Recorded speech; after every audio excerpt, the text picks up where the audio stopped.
I'm worried for a Nathan here. Okay, Moskov. It's a Moskov. Moskov to open up the map. Ooh. Yeah, it's a macro battle for FCAP, honestly. Yeah, they're going for cross-map plays and then try to fight. Welcome to Hey, that's Mobile what's going to happen here. Legends. FCAP wants to even out the series. The current world champions now sitting at 1-2 against Aurora here. Ingan, what do you think of the lineups here this time around? Is this the adjustment that Falcons APBREN needs to get and even out the series? Yeah, I do agree with the panel. In terms of what they can do, it's not one-dimensional, especially if Kyle TZ manages to snowball early game. They're going to have a lot of options to deal with Aurora's lineup. Fight in the box whenever there are neutral objectives. Go for the macro. If Super Marco decides that he doesn't want to join the fight yet, go in. But okay, Ogwin, very aggressive start once again from the Trove Ogwin. Yeah, this is it's almost like a page out of Brendan J's book when he played the Cho even yesterday when we saw that, very aggressive early start, gets them the first blood, but that time, it was worth the risk though, I would say, for Ogwin. He knows it's going to be available later on once he needs it. They just kind of have to adjust some of this early game, and it looks like for Falcons APBREN, they want to put some pressure on this. They also know, as Kyle TZ's spending a lot of time here, by the way, waiting for Ogwin to come and respond. What they want to do, again, is play against the fact that RORA's lineup gives them quite a bit of options, some tools to stay and sustain through some of the fights with this Rafaela pick. Again, another version of the heel man this time around.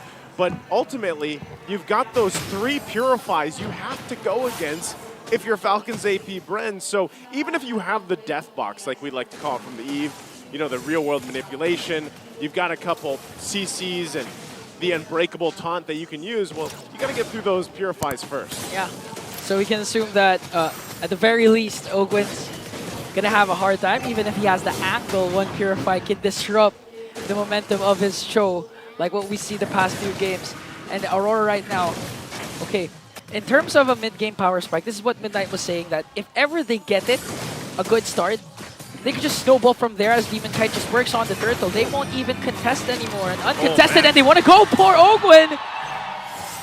That was interesting because I don't know if that was the call, because they really turned on that turtle, and then Kyle's like, yeah, I'm out of here, but then Ogwin put him in a position where he knows he doesn't have flicker either. So I'm surprised he actually went forward for that, and maybe they hesitated on the call if they wanted to go or not.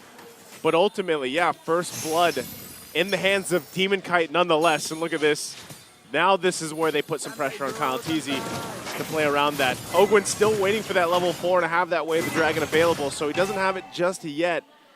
Once he does, you can probably expect him to try to make a play now that he has Flicker available again. Okay, this is the one-dimensional style that the panel has been saying. Just Aurora literally grouping up, gonna utilize Renajay with Rafaela. Again, a huge pickup onto Ogwin. The Spear of Alpha gets caught up by the Lantern Flare of Yue.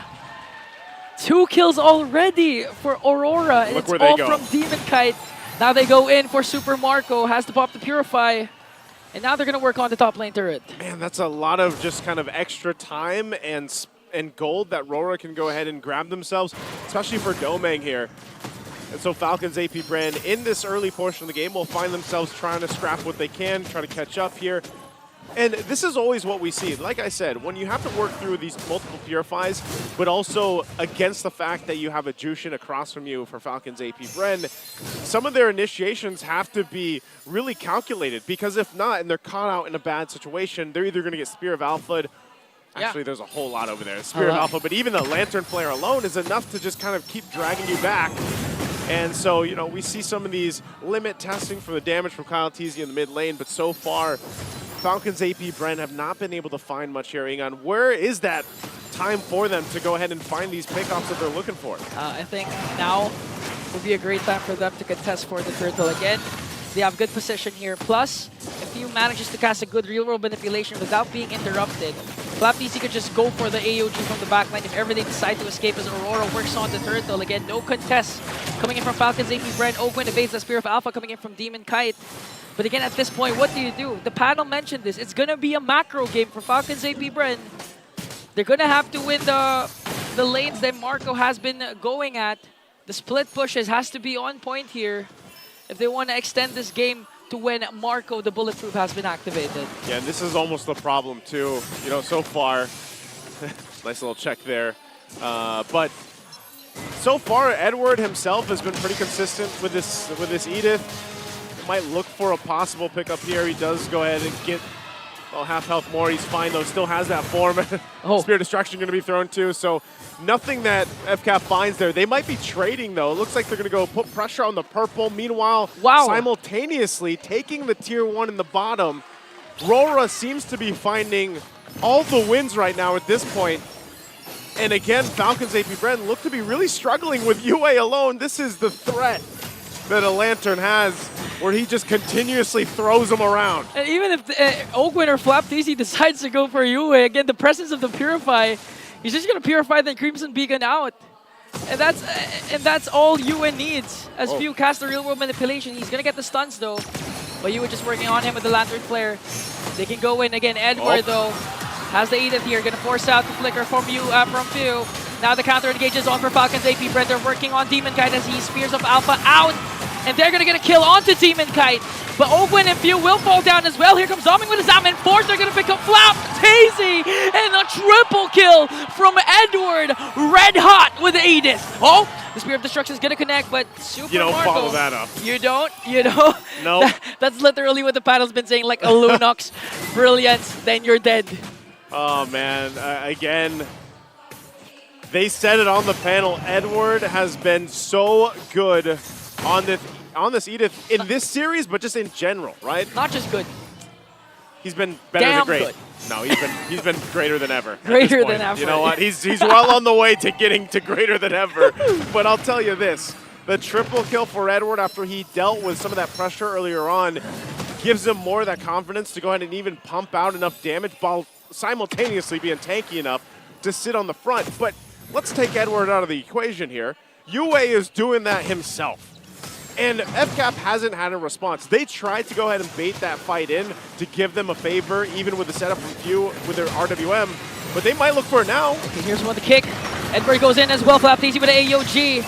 And this time, Aurora wants to go for more kills. They're going to catch Few! And they're going to catch more! Flap as well will fall in the hands once again of Edward. All 5 kills of Aurora from Legend 0. And now they're just going to extend their lead more by taking a mid lane turret. And even Marco at the top lane wasn't able to push the first turret up top. Ingan, right now, this is just looking too difficult for Falcons APBREN's lineup. They can't even walk into a bush without possibly dying. Like, that's where it's at right now. RORA has done something from after what happened in Game 1. And they've just showed a new hue of this lineup here from RORA, as they've continuously done throughout the regular season to where they now are in the playoffs. And for our current world champions, they're really looking for something with this to work. What kind of pickoff do they need? What kind of itemization do they need? Because, hey, none of them right now are in shape to really fight. This might be a moment where they can try to turn things around, but look at the fight for the purple buff alone. FalCons still gonna get his purple buff. Real world manipulation coming in from Few plus the AOG. This might be Falcons APBREN's opening. Edward with the Primal Wrath still alive.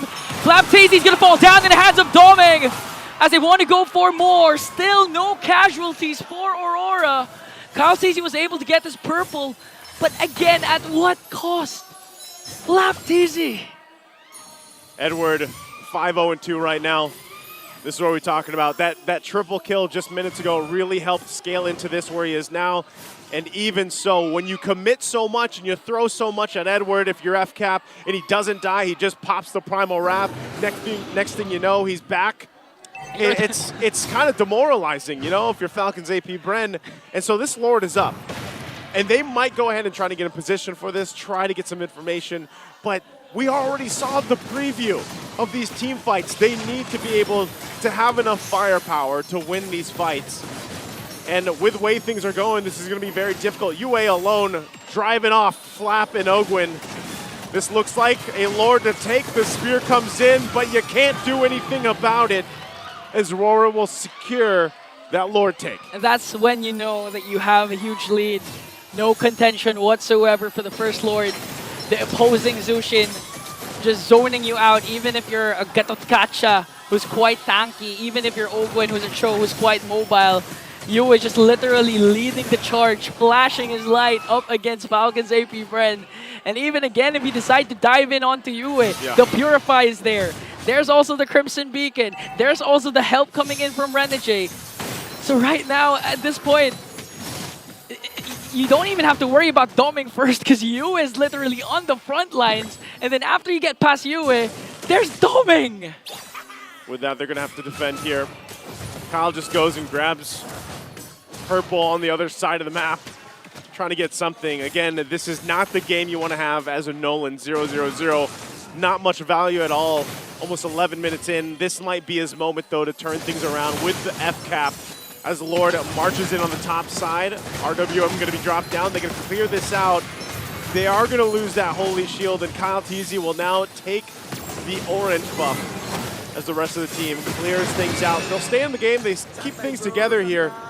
But we got to start thinking on, is this enough? Is this enough for Falcons APBREN to buy time, to hope to turn this situation in their favor, because the top turret's going down. AOG from FLAP-TC just to work on the minions, but the problem is the S14 is there coming in from Doming, plus Demon Kai with his Spear of Alpha. They brought down Flap and Marco! They have minions though! Cal-TC gonna be able to clear it out, and the discipline will be instilled for Aurora. They got more than what they wanted.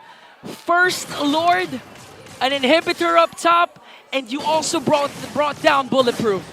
They might be looking to get another turret or two here. Eyes set, mid and bottom, pushing it in. FCAP trying to defend. Man, they're not even bothered by Kyle TZ's fracture because at this point, they're quite tanky enough, and Falcons APBREN also lacks the damage as Aurora clears out all the turrets of the reigning defending champs of the world. So they go in, take the discipline route. Aurora staying true to the fundamentals here, not taking chances even with the lead that they have, because they can rinse and repeat. Honestly, at this point, rinse and repeat, do the same thing. And for FCAP, looking at the items, they are not where they need to be. Looking at all the lanes here, quite the deficit, even for Super Marco, who we say bulletproof. He's had a hell of a game, trying to farm up, trying to just find some space to work with. And he needs quite a bit of time. There's almost, what, 3,000 gap between him and Domeng here this time around, but that's just the case of the team overall. Really struggling from the early to this point now. And with these Lords coming up. Oof, they might have to make a choice. No Avatar of the Guardian. Kyle might try to pull a miracle out, but look at the push to a bot. That could happen, but right now, Lord for the taking as RORA secures that one. You know, Yue again doing wonders for this team. We just saw how he solo forced FLAP-TC to cast that AOG away. And I mean, Falcons APBREN, even with the AOG, they have literally almost zero chance of contesting for that Lord. But without that kit, it's going to be harder and harder for Falcons APBREN. But look at Edward. They know that Kyle TZ has to work on the macro as Edward pops his Primal Wrath. Gonna try and delay Kyle TZ for the defense here. Super Marco a while ago just casted the Spear of Destruction. It's gonna be a 5-1-4 as Kyle TZ has now recalled. Doming works on Open with his Examine Force. Real world manipulation coming in from View. AOG gonna be casted right in the middle, but gonna be catched up by Demon Kite. FLAP-TC is gonna fall down. Now they're working on Open, forcing out his Flicker. The Lord is still there. They can work on the Crystal. But still, Falcons APBREN gonna clear out everything. Now they're gonna catch once again. Open. Kyle TZ trying to work on Edward. It's just 4 members on the defense, and Demon Kite goes in. Doming as well, and Aurora. Match point! RORA. And everyone behind us out of their seats with this one. 3-1 right now. Like you mentioned, man, yes, match point. This, we knew was going to be a good series. Heavily shifting in favor right now with RORA.